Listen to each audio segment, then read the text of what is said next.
Hi everybody, it's Sunday evening.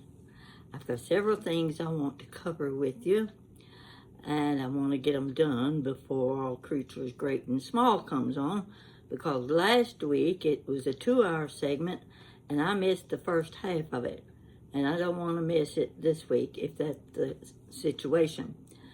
If we had more shows like that and keeping up appearances with Hyacinth, she's just the greatest thing ever. You know, I think I'd smile more if I could see more shows like that. They're just the best there is. And I think they ought to start working on those instead of these outer space things and these creatures that never existed and never will, I don't think. So anyway, I want to cover a few things. And the first thing is, one of my viewers suggested I mention to you about my subscribers. Remember when we talked about the numbers had gone down and we were a little concerned about how was that happening, were they coming back, whatever. Well, I will say this, the last few weeks they have been building up again, and today I have 32,000 subscribers. Isn't that wonderful? Oh, I tell you, this just tickled me right to my tickle bone. I'm just so amazed with it. You know, I'm not on here to make money. I'm not advertising anything for you to buy. I'm here because I enjoy telling stories. I just enjoy talking to people, and I know there are a lot of you out there that are senior citizens. You're my age almost. I'm probably the oldest one so far. And we need a little pleasure in our day. We need just something to get our minds off of the humdrum of every day. And I look for those things. Now, I don't get out much, so it's a little difficult for me to find things to talk about. But some of you say you just enjoy chit-chat. And that's exactly what this YouTube channel is about. It's chit-chat. A little of this and a little of that. Things that make your day better. So I want to thank the person that suggested I mention the subscribers to you. And she said to go in and see if you still have your subscription. If you don't, resubscribe. Yes, that's what you need to do, is subscribe again. But go ahead after I get through and make sure that you're still subscribed to Chit Chat with Granny Pat. Now that takes care of item number 1. Item number 2 is, before and after Christmas, I've received so many nice cards and gifts and things, and I don't feel like I have let you know in an appropriate way how sweet it is to receive these things. Never had this happen to me before in my life, to just go check the mail and there's get a card. Some of them sometimes have gift certificates in them. In fact, one of them was for Steak and Shake. All right, I was out this week and I went by and saw Jan at the antique shop. I said, I'm just dying for a milkshake. I'm going to drive all the way over to Steak and Shake and get me a milkshake and a Frisco milk. I did.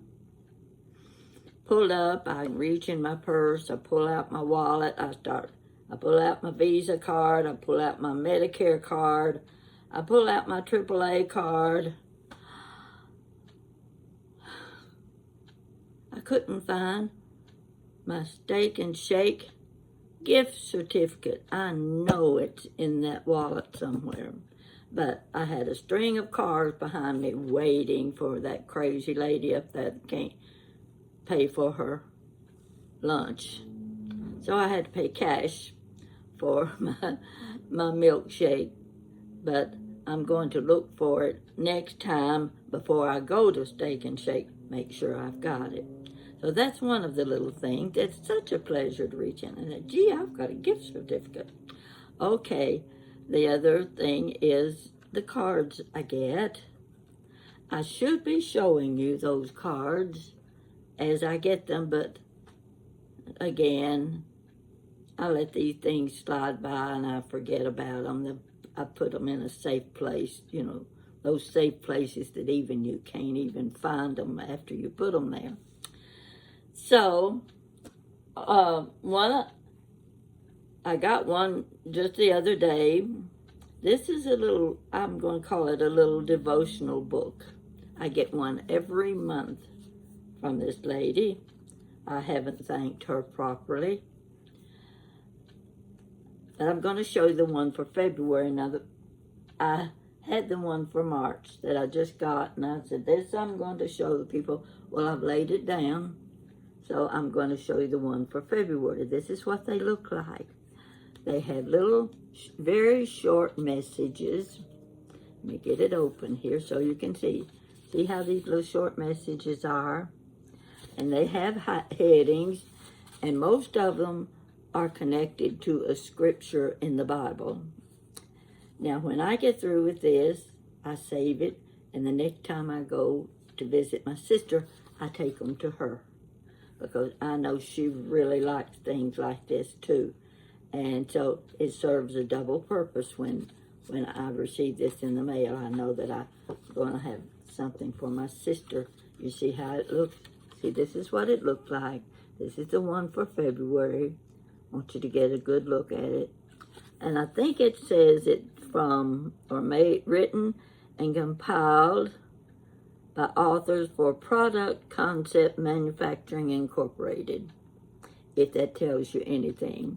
And not all of them have a scripture. Here's one. It says God is love, and it's 1 John 4:8. And there's several in here that have the, here's one by Mark Twain. Wrinkles should merely indicate where smiles have been. Take a look, folks. Yeah, that's true. Mark Twain knew what he was talking about when he said that. Anyway, I wanted you to see this. Okay, that takes care of one of my little gift cards. Let's see what the next thing is. Oh, now you're going to think I'm crazy. I got in the kitchen the other night, and I remembered seeing something on the internet. All these household hints, you know, these quick tricks, things that are so much easier that you can organize everything in your house, you know, with a few boxes and a little jar of paint and a few nails and screws. Yeah, that's what you can do. You can have everything just organized beautifully. Well, the one thing that did get my attention, and I've seen it before and I've wondered about it, so I just decided to try this one. When I buy onions, and I use onions quite a bit, they don't always keep. And that bothers me because I hate to be running back and forth to the store to get onions. I need onions because I want to get several at one time. So I did happen to, I thought about it and I thought, I'm going to try this little trick. So when I went to the grocery the other day, I got a bag of onions. Instead of getting 2 or 3, I got a whole bag. We're going to try this out.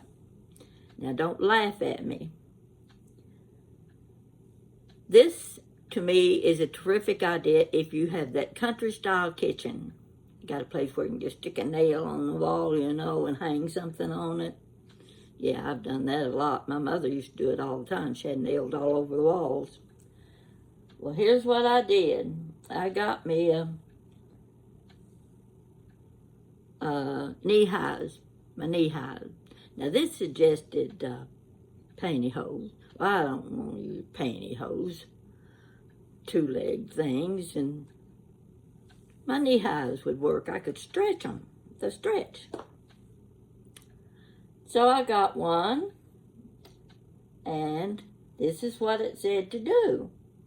Now, I wanted to show this to you in the kitchen, but my kitchen's a mess. Take a look.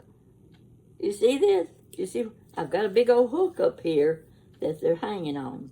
Now, this would be great in a country kitchen. It doesn't work so well in a modern kitchen. But you're supposed to be able to put your onions in the pantyhose, and you tie a knot between each one of them, and they're supposed to keep a long time. They stay out in the open air, because mine would start to get mushy and they'd start to rot, and I had to throw them away, and I just hate having to throw away my onions.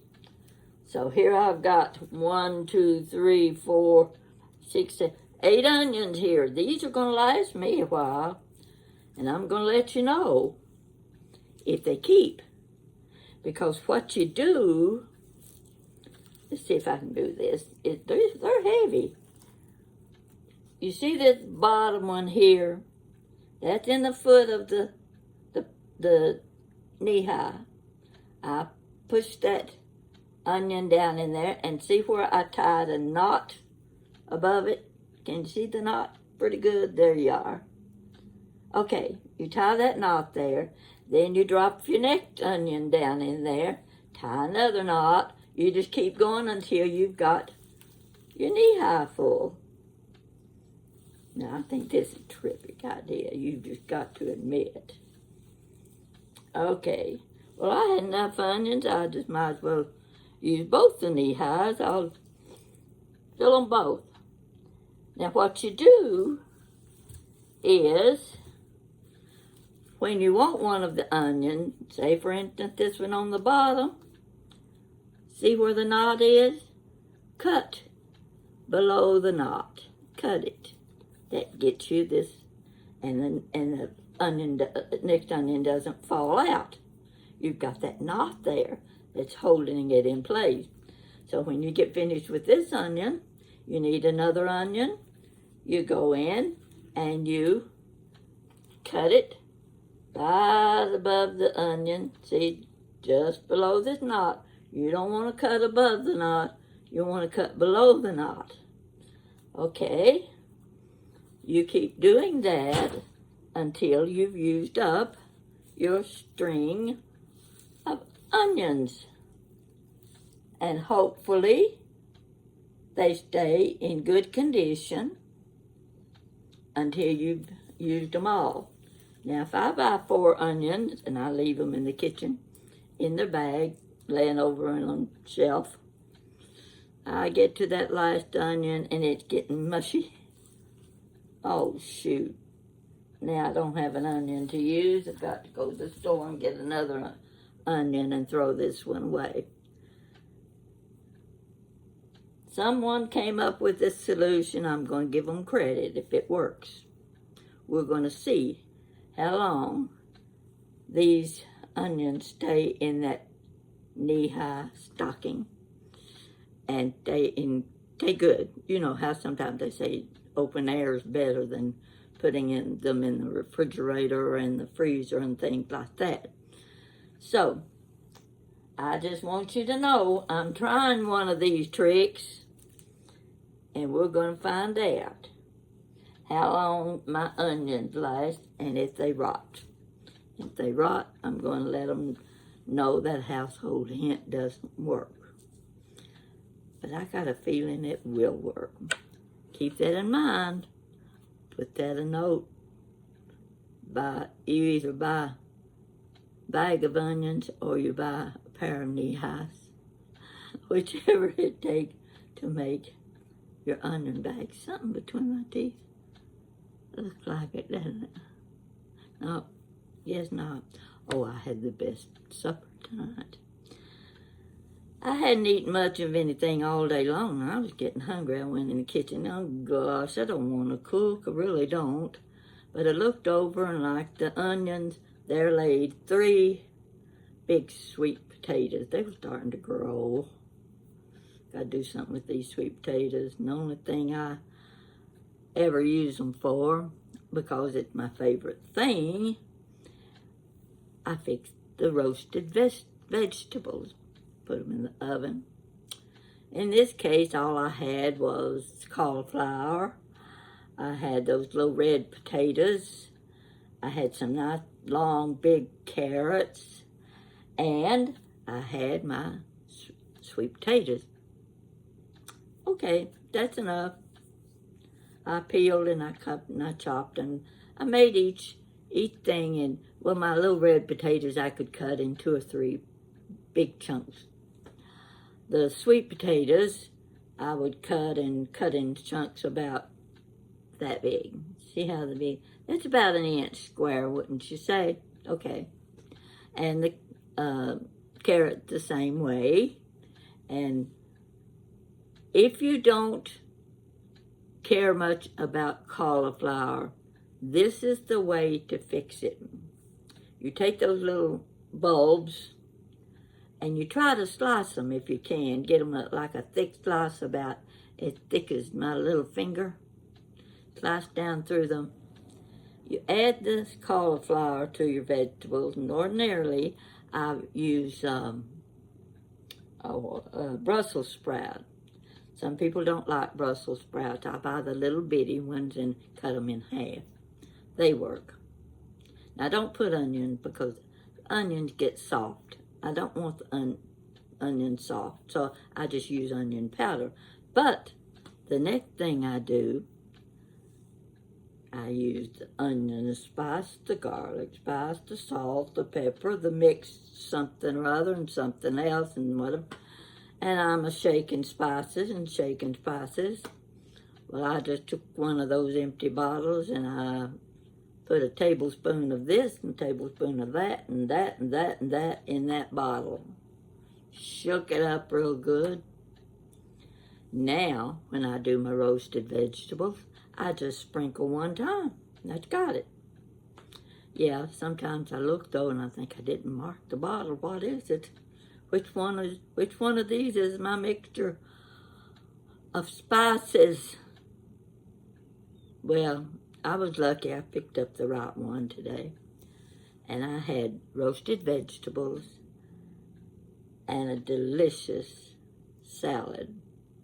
I have my own things I like to put in salads. And you know what I've discovered? Well, I haven't just discovered it. I've been using them a long time. Are the French fried onions. You know, those little onions. They are so good on a salad. So that's what I had for supper. Roasted vegetables and a good salad and my Dr. Pepper. Really, it was very satisfying. I will recommend the roasted vegetables any day of the week. And you feel so healthy when you get through eating all those things. They're all mixed together. So anyway, so much for that. Let's see where we are now. You're going to like this. Take a look, ladies.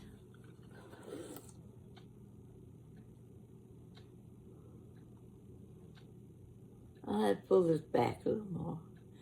You know what those are, don't you? Take a closer look. Look at those bows. Look at there on the side.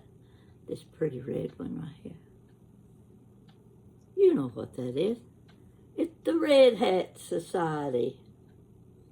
Remember when all of the ladies were joining the Red Hats? And they were all going to their meetings every month. And they were buying these little charm pins. I've even got some little ones here. These are for charm bracelets. You can't tell much about them here in the little bag. Those are little ones, and they didn't have pins, so I didn't try to put them on my little mannequin board. But aren't they pretty? I love the red bows at the top. I love the little purses. Everything on there I like. And I remember when the ladies were all joining the Red Hat Club. Now, I have a sister that was in the Red Hat Club, and I'm telling you, I went to visit her one time when she was hot and heavy into going to the meetings and the parties and the luncheons and things. I never did join, but she was going to everything. I looked on her bed in her extra bedroom.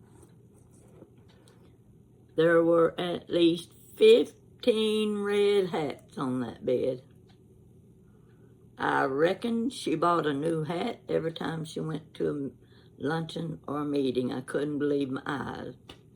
Now, I think she may have gotten rid of most of those red hats in the last few years, because I think the Red Hat Society kind of died out. But while that was going on, my daughter Jan and a couple of friends and I, we saw where there was going to be a theater production at Center College in Danville, Kentucky. Danville's just about 30 miles away. And the play they were going to put on was Menopause. Well, you know, any lady that's a lady at all wants to see that play. It's got to be a good one. In fact, you can see it's going to be funny. Well, we get to Center College. We're out in the open lobby, and the place is filling up with women. And wouldn't you know, in pours the Red Hat Society. They started coming in the door, and every one of them had on a red hat. Oh my, was it a big day for them. And it was a big day for us, because we got the biggest kick out of seeing those ladies in their various red hats. Some were just really feathered and big and beautiful. Some of them looked like baseball caps. You just had any kind you wanted. And those ladies were having a ball. They were having so much fun. We sat through Menopause. I do believe it's one of the funniest plays or productions of any kind that I have ever seen. You just couldn't stop laughing. Those ladies were fantastic. Now, it's been a couple years ago, I think, that I just happened to remember when I got all of these pins. Jan gave me these pins. I said, here, let me take those home with me. I got to show these to my YouTube friends. I want to show them their Red Hat Society souvenirs. That's what they are now. But the Opera House here in Lexington, they were going to have their production of Menopause. I went. I thoroughly enjoyed it. But this time it was a little different. My hearing is the problem. My hearing had changed since I saw the play in Danville. So I couldn't understand everything they said on stage. Most of it I managed. But, you know, you just hate when something hinders you from having a good time. I did have a good time. but I didn't understand the things that were being said. So, I've seen menopause twice. And if you ever get the chance to see it, a local theater production of it, make sure you go. You won't be sorry. It's such a fun thing to do. Now, I've covered several things, haven't I? Got one more. Yeah, there's one more. Got this big bag here. Let's look and see what's in it.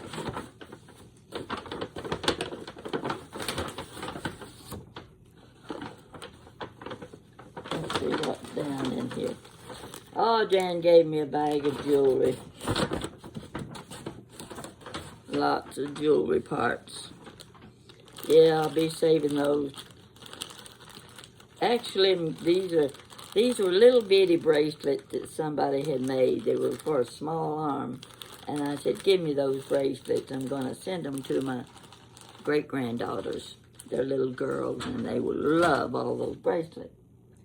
Now, what I'm going to show you here is something many of you will remember. What do you think? Did you have Dick and Jane in school? Here's another. Dick and Jane.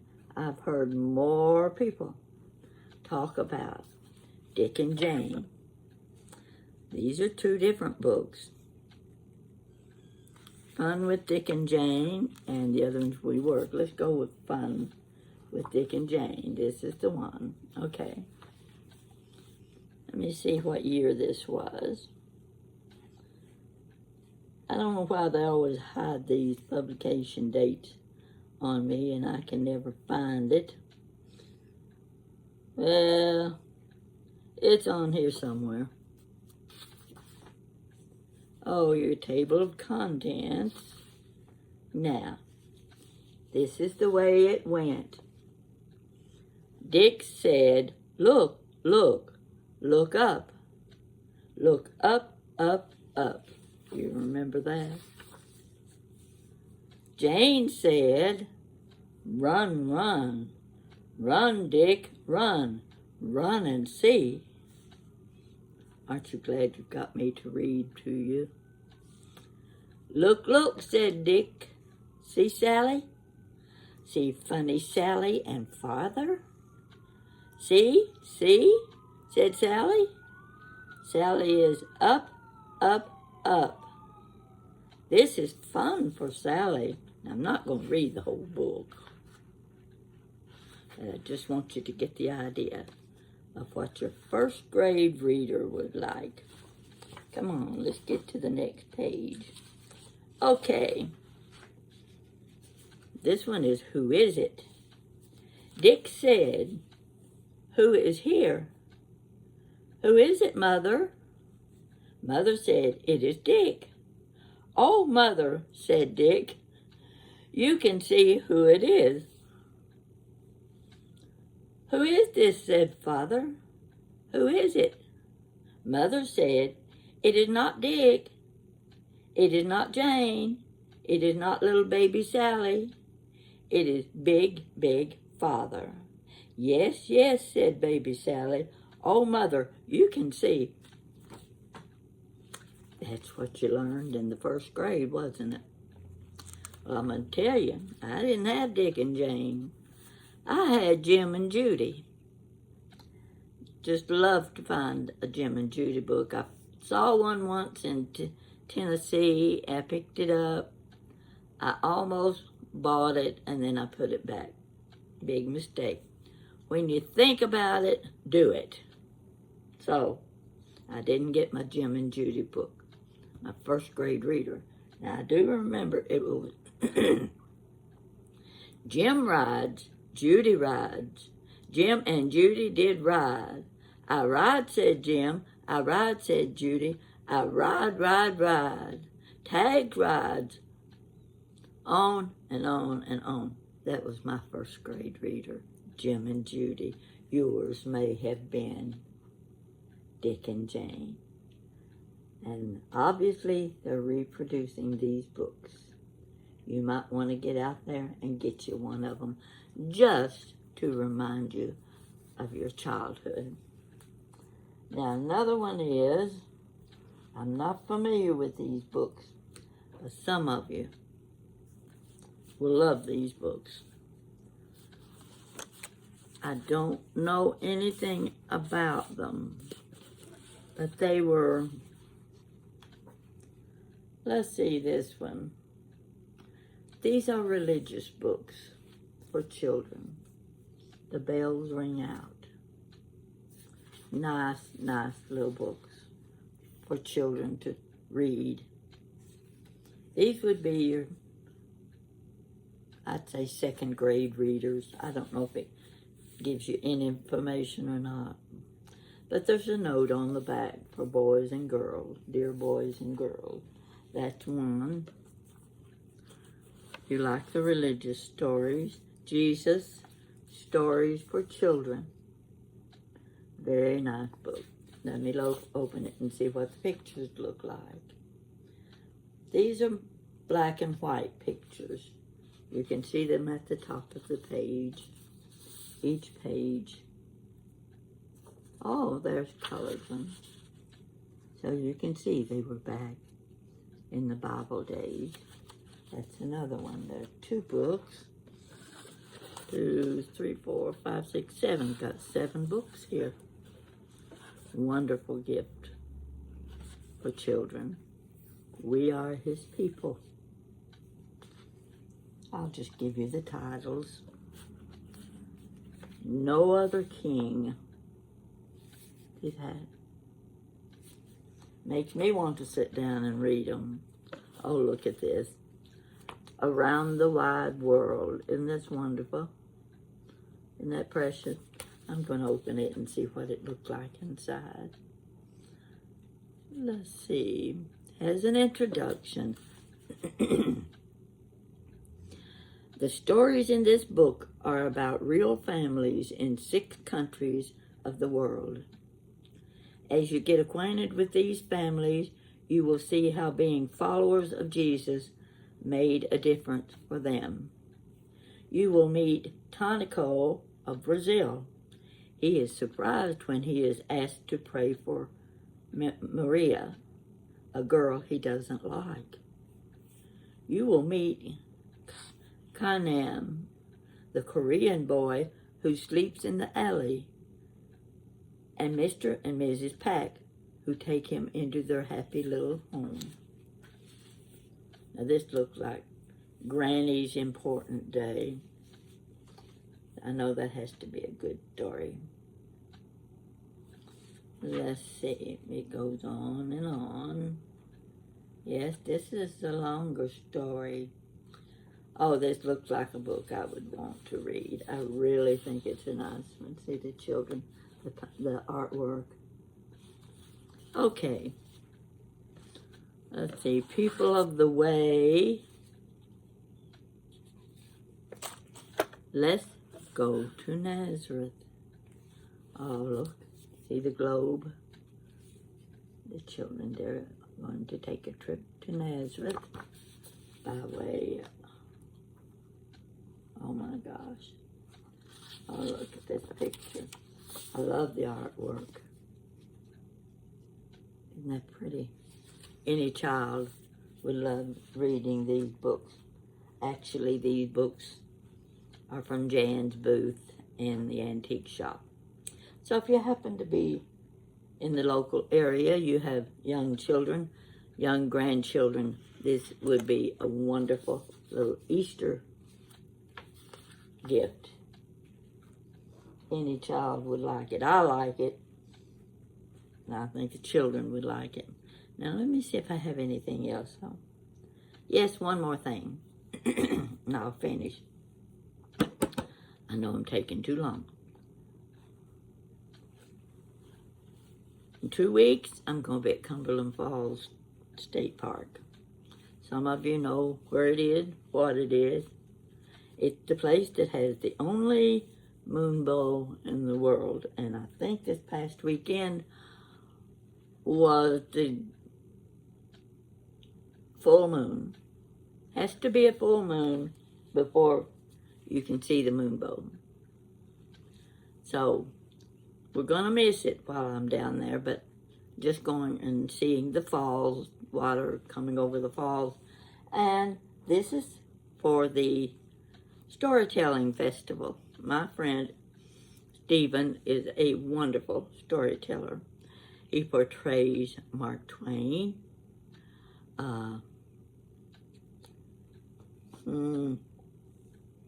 Well, what's the Western guy? Buffalo Bill. See, the mind just won't work. He looked just like Buffalo Bill, if that's what Buffalo Bill looked like. I'm thinking it was. And he got all the Buffalo Bill stories. He's got stories of any kind you want to hear. And he is a funny man to listen to. So he invited me to come down and tell a story.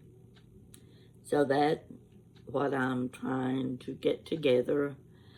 I feel like I've used up all of my storytelling.